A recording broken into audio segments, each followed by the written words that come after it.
নমস্কাৰ পুনৰ আটাইকে স্বাগতম জনাইছো এফএনএছ মিডিয়ালৈ চৰকাৰে কঠোৰ নিৰ্দেশ দিছে বিষয়াসকলক যাতে সুৰাৰ বিক্ৰী বেছি হয় কাৰণ কৰ কাটল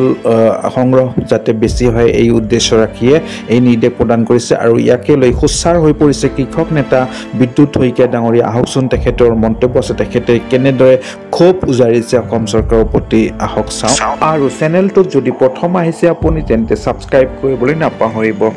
ব্ৰিটিছে যেনেকৈ সমাজ এখন ধ্বংস কৰিবলৈ ভাৰতবৰ্ষত দুটা কাম কৰিছিলে। প্ৰথমতে সাংঘাতিক ধৰণে ভাগৰ নীতি ডিভাইড এণ্ড ৰুল সেয়া ধৰ্মীয় ক্ষেত্ৰতে হওক বা ৰাজ্যসমূহ ভাগ কৰাৰ ক্ষেত্ৰতে হওক বা গোষ্ঠীবিলাকৰ ক্ষেত্ৰতে হওক আৰু আন এটা কাম কৰিছিলে যে ব্যাপক ধৰণে মদ আৰু কানিৰ প্ৰচলন যাৰ প্ৰভাৱ আমি অসমৰ ক্ষেত্ৰতো দেখিছিলোঁ। ঠিক একেই ধৰণৰ পলিচিৰে এতিয়া বিজেপি চৰকাৰে নিৰ্বাচনৰ সময়ত আমি দেখিলোঁ যে নৰেন্দ্ৰ মোদী ডাঙৰীয়াৰ মুখতে হওক বা মেনিফেষ্টতে হওক কেনেকৈ যদি কংগ্ৰেছ শাসনলৈ আহে বা বিজেপিক বাদ দি যদি বেলেগ কোনোবা চৰকাৰ গঠন কৰে তেতিয়াহ'লে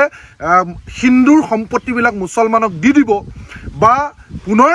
ৰাম মন্দিৰৰ ঠাইত বাবৰি মছজিদ বনাব সেইধৰণে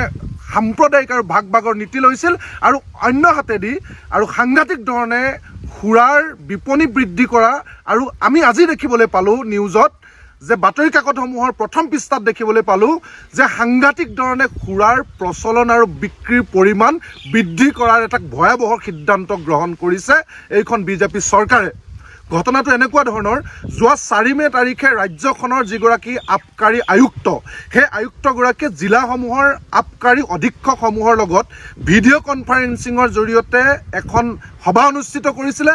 আৰু সেই সভাখনত 2023-24 বৰ্ষত গোটেই অসমত ৰাজ্যখনত সুৰাৰ বিক্ৰী হ্ৰাস পোৱাক লৈ তেওঁলোকৰ হিচাপ নিকাচত ওলোৱা সুৰাৰ বিক্ৰী হ্ৰাসক লৈ সাংঘাতিক ধৰণে উদ্বিগ্নতা প্ৰকাশ কৰিছে আৰু জিলাসমূহলৈ তেওঁলোকে নিৰ্দেশনা প্ৰদান কৰিছে আৰু তেওঁলোকে সিদ্ধান্ত লৈছে যে আগন্তুক 2024-25 বৰ্ষত 145,07,08,000 বিদেশী সুৰা বিক্ৰী টাৰ্গেট বান্ধি দিছে এই সুৰাৰ বিপণীসমূহক। অসমত মুঠতে আপোনালোকে আকৌ এবাৰ চাব 24-25 বৰ্ষত 145,07,08,000 বিদেশী সুৰা বিক্ৰী হ'ব লাগিব টাৰ্গেট বান্ধি দিছে জিলা অধীক্ষকবিলাকক আবকাৰী বিভাগৰ নিৰ্দেশ দিয়া হৈছে আৰু দ্বিতীয়তে 54,84,452 লিটাৰ বিয়াৰ বিক্ৰী কৰিব লাগিব বুলি কৈছে। আপোনালোকে ভাবকচোন এই এখন ৰাজ্যত ইমান পৰিমাণৰ যদি সুৰা বিক্ৰী টাৰ্গেট বান্ধি দিয়ে তেতিয়াহ'লে কি বুজাব বিচাৰিছে বিজেপিয়ে যে এটাই কথা স্পষ্ট আৰু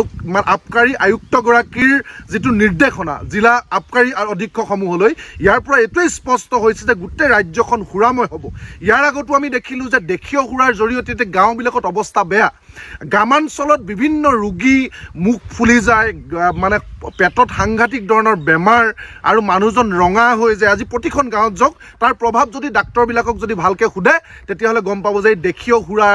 বিক্ৰী বা প্ৰচলনৰ কাৰণে হৈছে। গাঁওবিলাকত আধা কিলোমিটাৰ মূৰে দেশীয় সুৰাৰ দোকান সাংঘাতিক ধৰণে প্ৰচলন আৰু অতি কম মূল্যত। ইয়াৰ পৰিৱৰ্তে আমি দেখিছোঁ এতিয়া শেহতীয়াকৈ যে বিলাতী সুৰাৰ সাংঘাতিক ধৰণে বিপণী তেওঁলোকে খোলাৰ নিৰ্দেশ প্ৰদান কৰিছে। এতিয়া অলিয়ে গলিয়ে মদৰ দোকান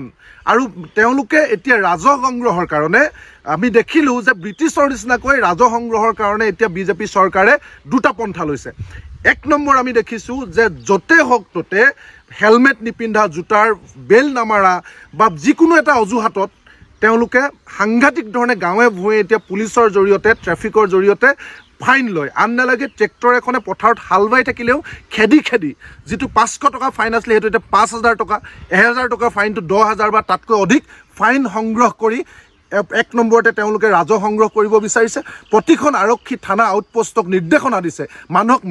মাৰি পিটি ভয় ভাবুকিৰে হ'লেও ফাইনৰ নামত সন্ত্ৰাস সৃষ্টি কৰিব লাগে আৰু জৰিমনাৰ জৰিয়তে তেওঁলোকে প্ৰতিখন থানাই বৃহৎ অংকৰ টকা দিছপুৰলৈ যোগান ধৰিব লাগে। আৰু দ্বিতীয় পন্থাটো তেওঁলোকে লৈছে যে সুৰাময় কৰি দিব লাগে গোটেই ৰাজ্য। গাঁৱৰ অলিয়ে গলিয়ে সুৰা গলিয়ে গলিয়ে যিকোনো ধৰণৰ মদ এনেই আমাৰ গাঁওবিলাকত চুলাই মদ বা অন্যান্য ধৰণৰ ঘৰুৱাভাৱে নিৰ্মাণ কৰা মদৰ জৰিয়তে বিভিন্ন ঠাইত এতিয়া আপোনালোকে জানে যে সাংঘাতিক ধৰণে পাৰিবাৰিক হিংসা যৌতুকৰ হিংসা বা এক্সিডেণ্ট মাৰপিট সাংঘাতিক ধৰণে বৃদ্ধি পাইছে আপুনি যদি চাই সকলো ধৰণৰ কাজিয়া পেচাল পাৰিবাৰিক সংখ্যা দুৰ্ঘটনাৰ 90% আঁৰত কিন্তু সুৰা আমি সকলোৱে জানো এই সুৰা ইতিমধ্যে অসমীয়া সমাজখন ধ্বংস কৰিছে তাৰ সমান্তৰালভাৱে আমি দেখিছোঁ যে এতিয়া চৰকাৰী উদ্যোগত স্বীকৃতি আৰু ইয়াৰ বিক্ৰীৰ পৰিমাণ বৃদ্ধিৰ নিৰ্দেশনাৰ জৰিয়তে অসমীয়া সমাজখন কুঙা কৰি পেলাব বিচাৰিছে যুৱ প্ৰজন্মক কুঙা কৰি পেলাব বিচাৰিছে এই কথাটো কোনো গৰাকী অসমীয়াই কেতিয়াও মানি লোৱা উচিত নহয় বিজেপি চৰকাৰে খুৰাৰ জৰিয়তে ৰাজহ সংগ্ৰহ কৰিবৰ কাৰণে ইয়াৰ আগত তেওঁলোকে বিভিন্ন ধৰণে সিগনেল দি আছিলে এতিয়া তেওঁলোকে আনুষ্ঠানিকভাৱে আবকাৰী আয়ুক্তগৰাকীয়ে জিলা আবকাৰী অধীক্ষকবিলাকক নিৰ্দেশনা দিছে ইয়াৰ জৰিয়তে ব্ৰিটিছে যেনেকৈ কানি আৰু মদৰ প্ৰচলনৰ জৰিয়তে অসমীয়া সমাজখন ধ্বংস কৰিছিল মানুহক কোনো ধৰণৰ যাতে চিন্তা কৰিব নোৱাৰে চৰকাৰে ব্ৰিটিছে যেনেকুৱা ধৰণৰ দাদাগিৰি কৰিলেও মাটি কৰ বৃদ্ধি কৰিলেও বা আমাৰ ওপৰত যিকোনো ধৰণৰ কলা আইন আনিলেও আমি যাতে সেইবিলাকত চিন্তা কৰিব নোৱাৰোঁ সেই চিন্তা যাতে আমাৰ মনলৈ নাহে আমি যাতে মদ আৰু কানি খাই যাতে পৰি থাকিব পাৰোঁ সেইধৰণে ব্ৰিটিছে যেনেকৈ পলিচি লৈছিলে এই ধৰণে আটাইবিলাক দুৰ্ঘটনাৰ আঁৰত সুৰা বুলি জনাৰ পিছতো বিজেপি চৰকাৰে কিন্তু একমাত্ৰ আমাৰ মগজুটো কিনি ল'বৰ কাৰণে আমাৰ বিৰুদ্ধে লোৱা সিদ্ধান্তবিলাকত যাতে অসমীয়া নতুন প্ৰজন্মই অসমীয়া জাতীয়তাবাদী সমাজখনে কোনো কাৰণত যাতে এই কথা বতৰাবিলাক অনুধাৱন কৰিব নোৱাৰে তাৰ কাৰণে গলিয়ে গলিয়ে মদৰ দোকানৰ অনুমতি দিয়াতে ক্ষান্ত নাথাকি এতিয়া কঠোৰ নিৰ্দেশনা দিছে প্ৰতিখন মদৰ বিপণীক যে প্ৰতি মাহে 4,500 লিটাৰকৈ বিদেশী সুৰাৰ বিক্ৰী কৰিবই লাগিব এই নিৰ্দেশনাৰ জৰিয়তে অসমীয়া সমাজখন নিশেষ হ'ব আমি এনেই মৰিছোঁ ঋষিৰ হাপত তাতে দিছে আকৌ ধানৰ ভাপত এনেই আমাৰ অবৈধ যি সুৰাই আমাৰ সমাজখন ধ্বংস কৰিছে তাতে চৰকাৰীভাৱে স্বীকৃতি আৰু বিক্ৰী পৰিমাণ বৃদ্ধিৰ সিদ্ধান্ত প্ৰতিগৰাকী অসমীয়াই বিৰোধ কৰা উচিত আৰু আমি ইয়াৰ তীব্ৰ বিৰোধিতা কৰিছোঁ এই সিদ্ধান্ত অনতিপলমে উঠাই ল'বৰ কাৰণে বিজেপি চৰকাৰ আবকাৰী বিভাগক আমি কঠোৰভাৱে সকিয়নি প্ৰদান কৰিছোঁ।